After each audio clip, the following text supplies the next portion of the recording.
The 1970s didn't just push the limits of cinema, it blew them apart. This was the decade when filmmakers decided boundaries were meant to be smashed and audiences were dared to stomach what came next. Forget subtlety.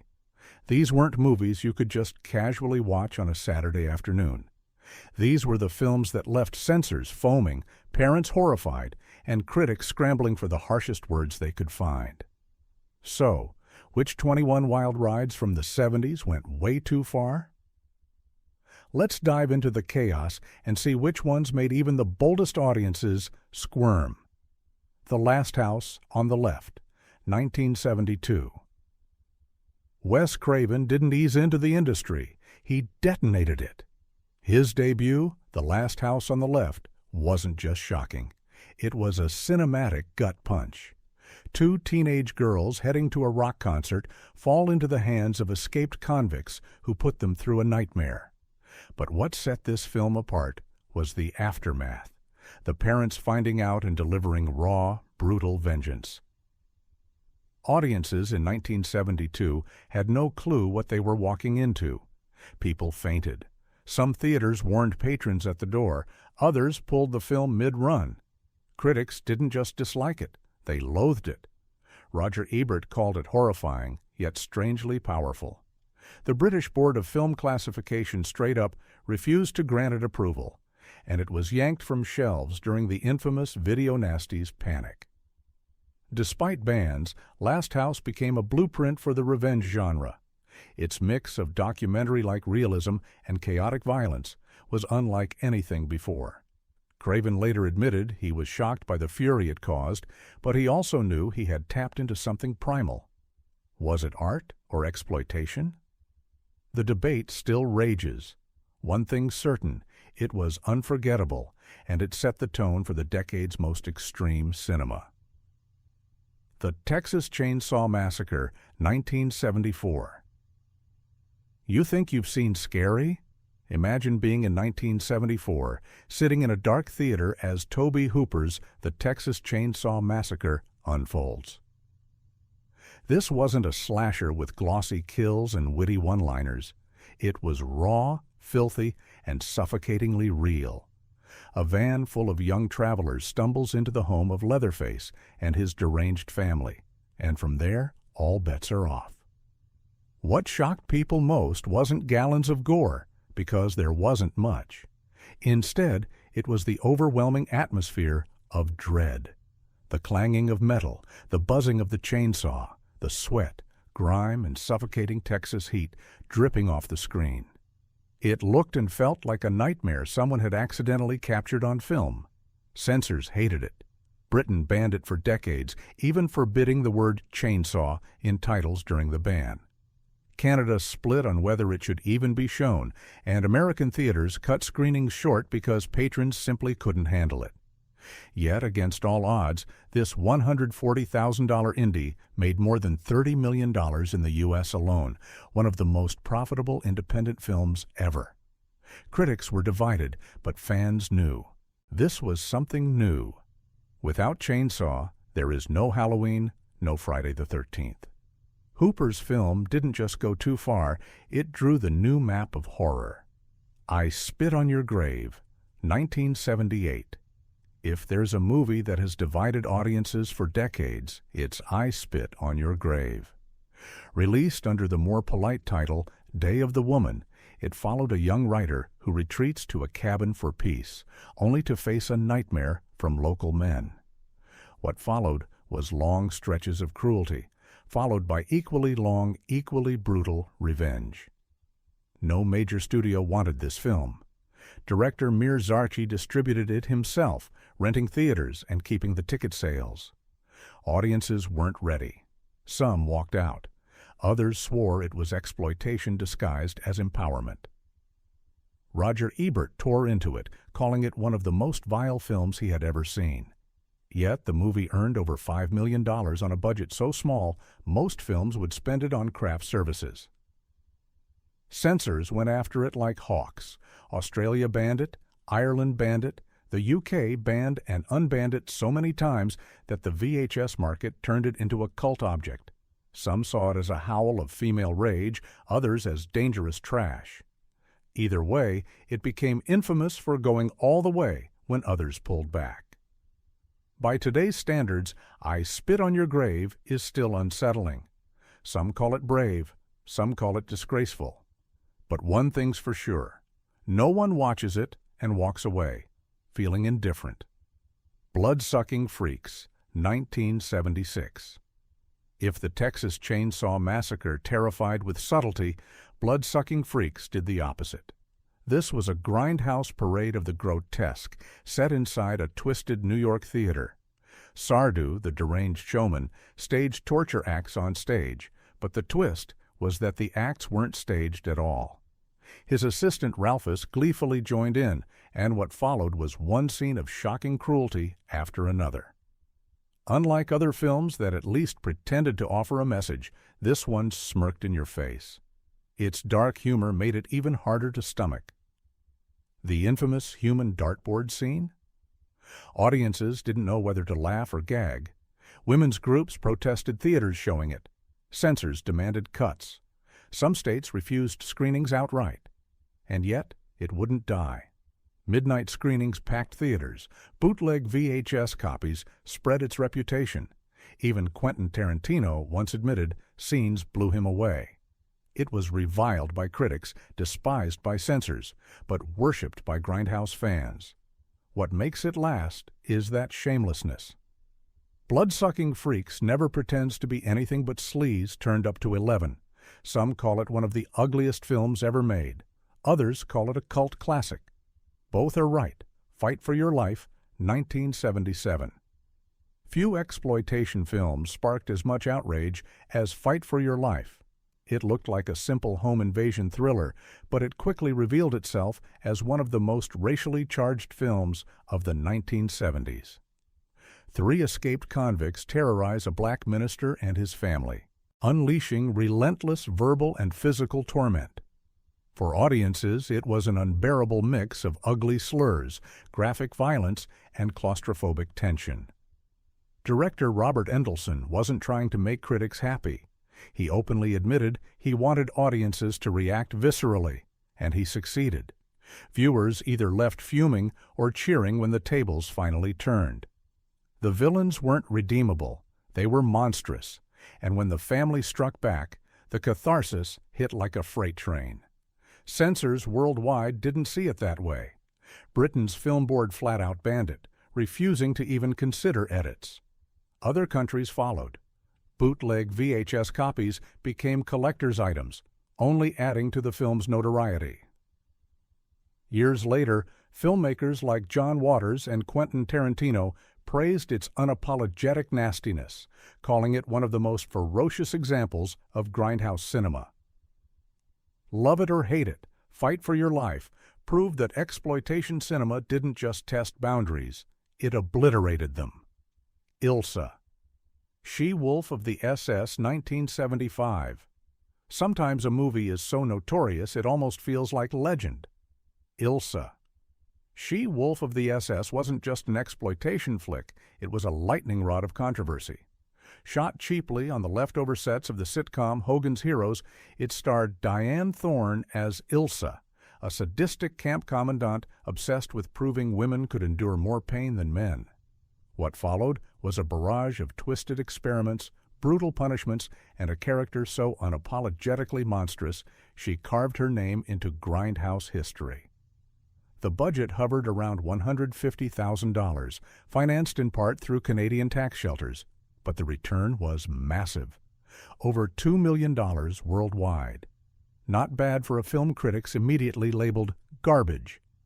But critics weren't the audience. Drive-in crowds lined up for the kind of spectacle mainstream Hollywood wouldn't dare touch. Censors pounced. Australia, Germany, New Zealand, and several other countries banned it outright. Even cast members tried suing to have their names removed. None of it mattered. The controversy made it more famous. It spawned multiple sequels, each more outrageous than the last, and today it stands as one of the most infamous grindhouse exports of the 70s. Whether you see it as trash cinema or essential cult viewing, one thing's undeniable. Ilsa went too far, and that was exactly the point. Super Vixens, 1975. Russ Meyer was never subtle, but with Super Vixens, he practically dared censors to stop him. The story follows Clint, a gas station attendant framed for murder, who goes on the run and keeps encountering women who all look suspiciously similar. Why? Because they're all played by the same actress, each time in a different wig and persona. Meyer wasn't making realism. He was making a live-action cartoon of lust, violence, and outrageous caricatures. One scene in particular cemented the film's reputation. A police officer brutally kills a woman in a bathtub, stomping her, before tossing in a radio to finish the job.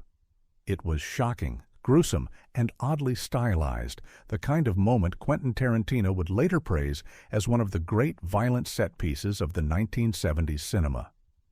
The MPAA slapped the film with an X rating, but Meyer still managed to deal with 20th Century Fox's indie arm. Against the odds, his gamble paid off. Made for just $100,000 of Meyer's own money, Super Vixens grossed an astonishing $17 million worldwide. That kind of profit was practically unheard of. Love it or hate it, Super Vixens was excess made flesh. Critics called it tasteless. Audiences called it unforgettable. Either way, Meyer had proved you could go way too far and still strike gold. Hollywood Boulevard, 1976.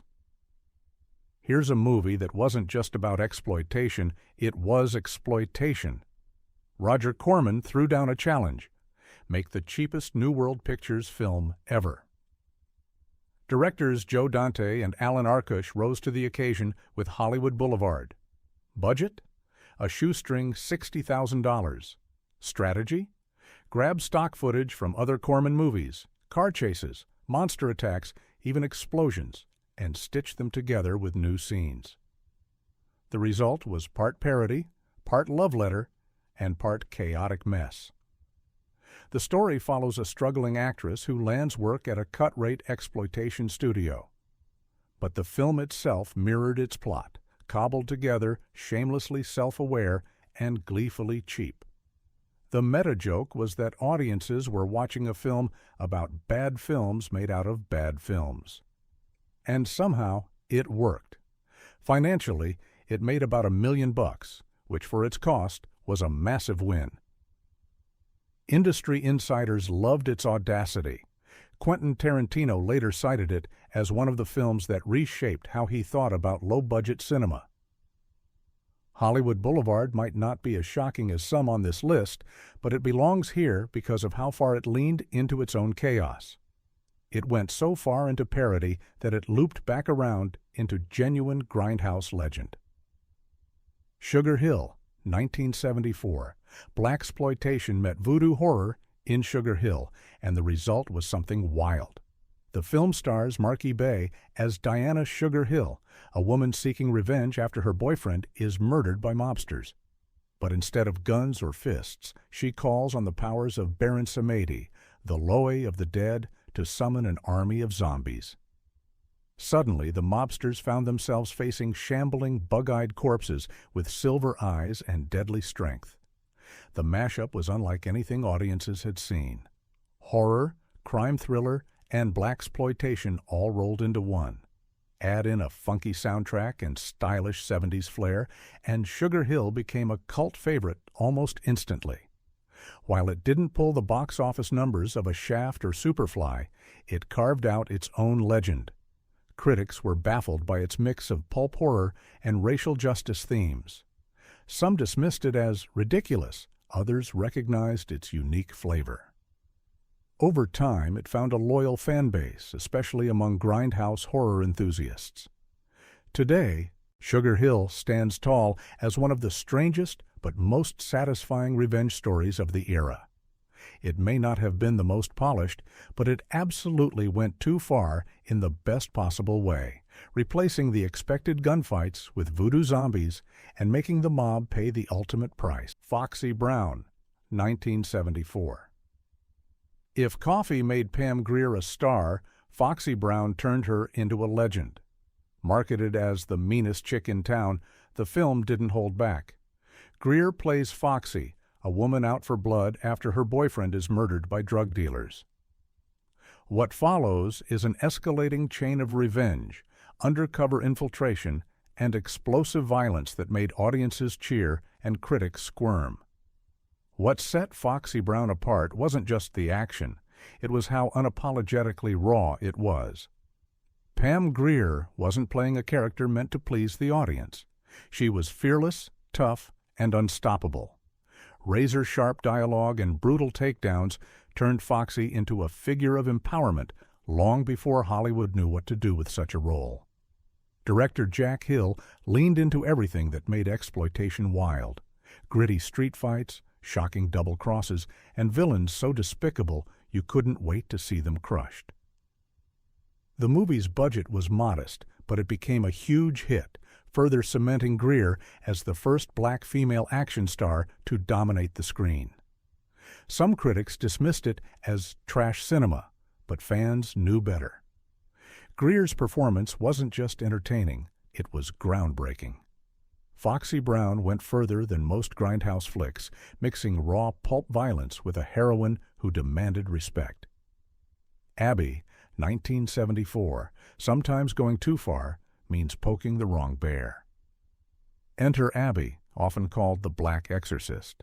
Directed by William Girdler, it followed a church-going woman who suddenly begins acting possessed after a Nigerian spirit takes hold of her.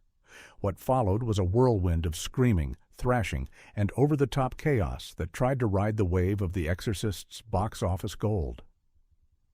The film actually made money fast, over $4 million in its first month on a budget of less than $500,000.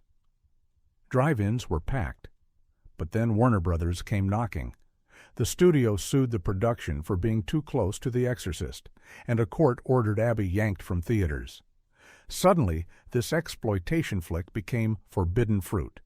Critics, predictably, tore it to shreds. They called it laughable, excessive, and derivative. But fans didn't care. Bootleg copies circulated for years, giving the movie cult status. For many, it was the kind of movie you heard about in hushed tones, a lost relic of grindhouse audacity. Abby wasn't polished, but it didn't need to be. Its overblown theatrics and shameless imitation made it exactly the kind of too-far exploitation film the 70s specialized in. Gator Bait, 1974. Few exploitation films leaned as hard into setting as Gator Bait. Shot in Louisiana swamps, it told the story of Desiree, a wild backwoods woman who lives off the land.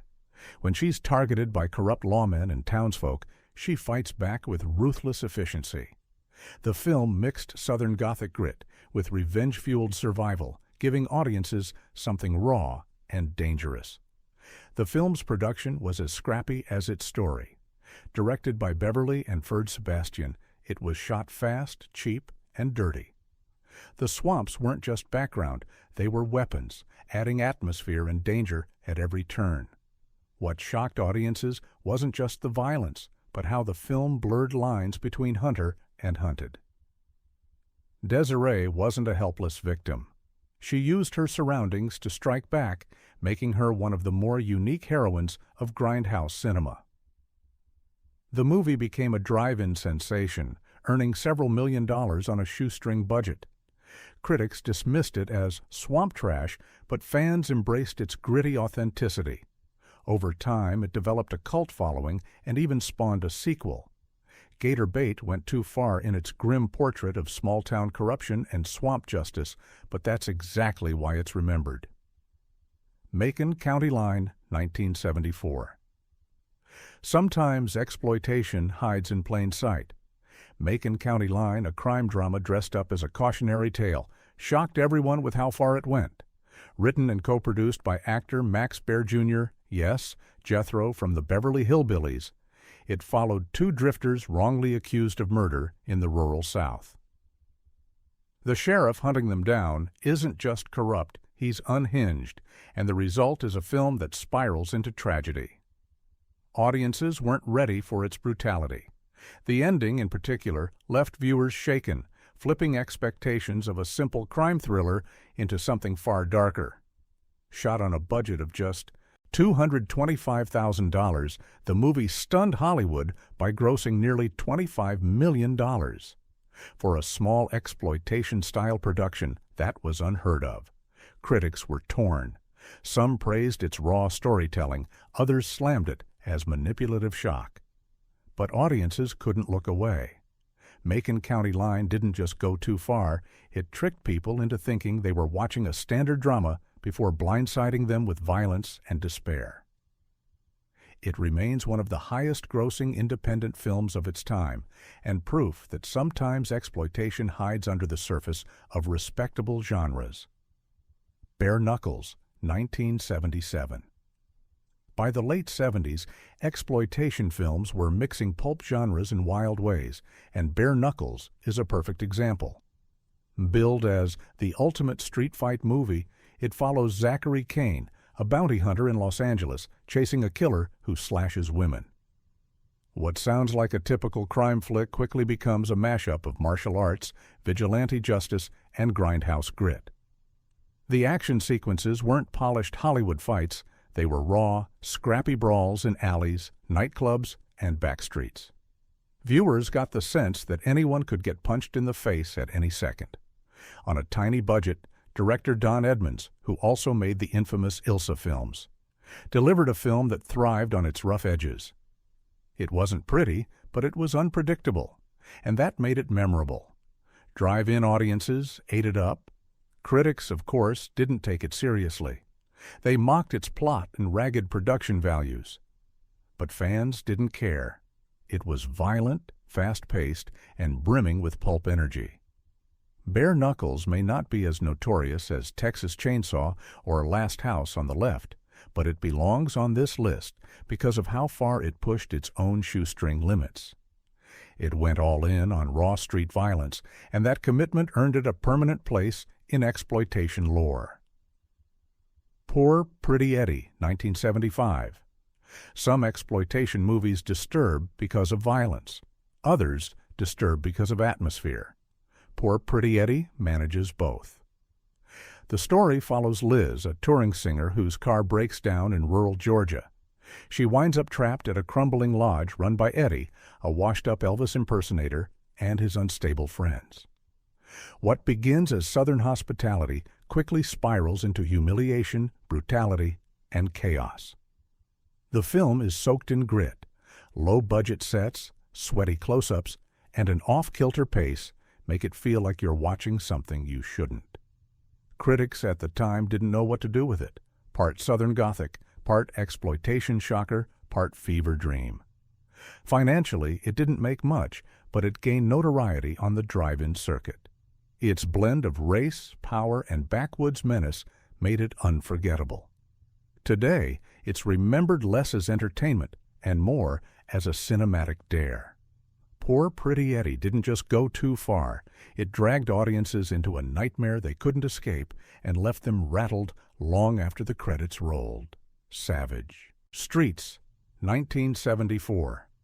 Before Linda Blair's infamous 1984 Savage Streets, Grindhouse was already paving the way for vigilante-style exploitation films.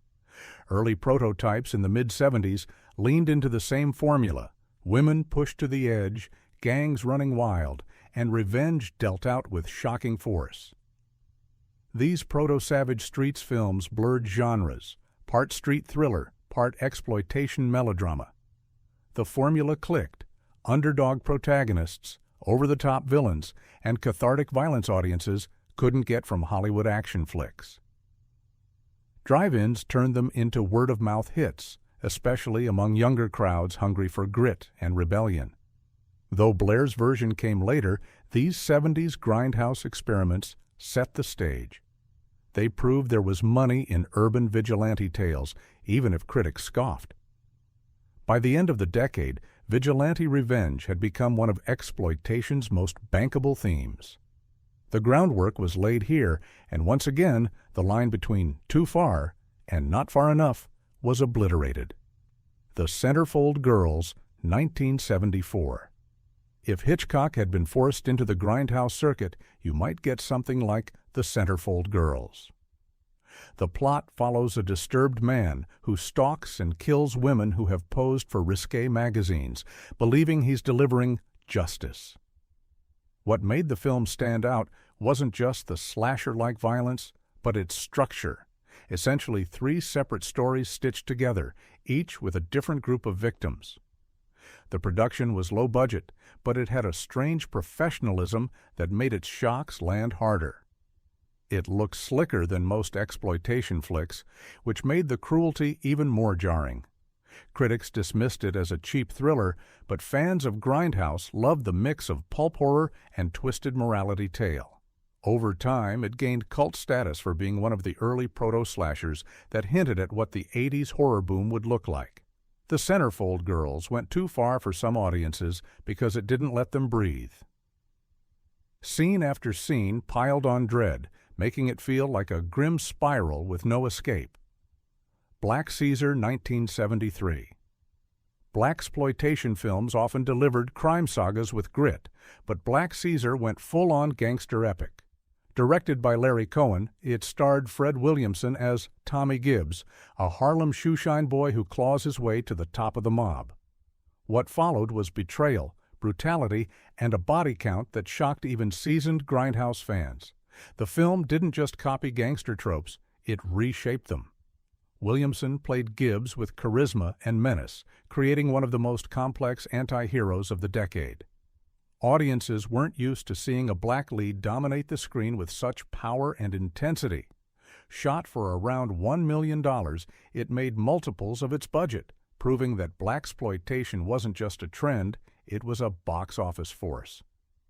Critics rolled their eyes at the violence, but fans knew they were watching something bold and different. Black Caesar went too far by mainstream standards, but for its audience, it went exactly far enough. It turned Harlem into a cinematic battlefield and made Williamson a star.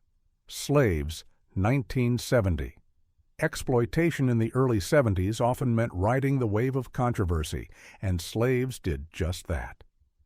Marketed as a shocking historical drama, it followed the story of 2 enslaved people navigating cruelty, betrayal, and a corrupt system.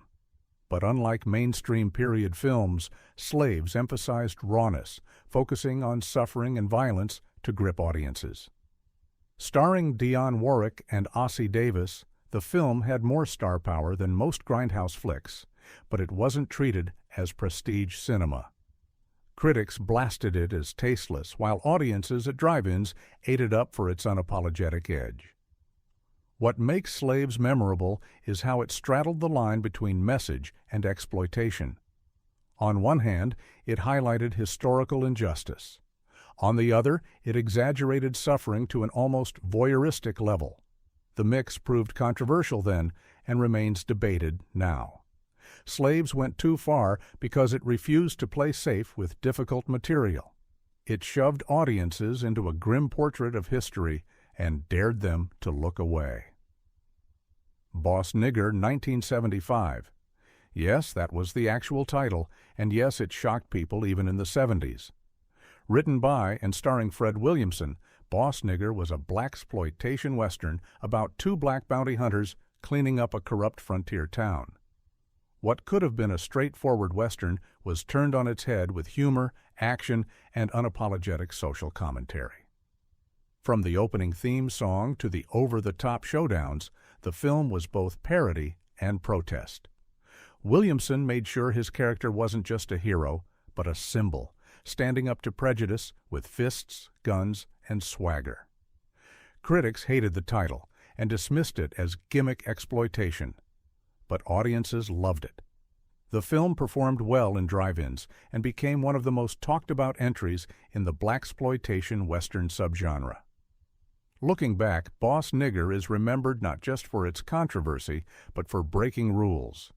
It went too far in the best way possible, by refusing to tone itself down for anyone. The 1970s were a cinematic free-for-all, and these films proved there was no such thing as too far. They terrified censors, enraged critics, and sometimes even embarrassed their own creators. But audiences kept showing up, hungry for danger, grit, and stories that didn't play by Hollywood's rules. Which of these wild rides do you think went furthest? Drop your thoughts in the comments, hit subscribe for more deep dives, and brace yourself, because the world of exploitation cinema still has plenty of shocking secrets left to uncover.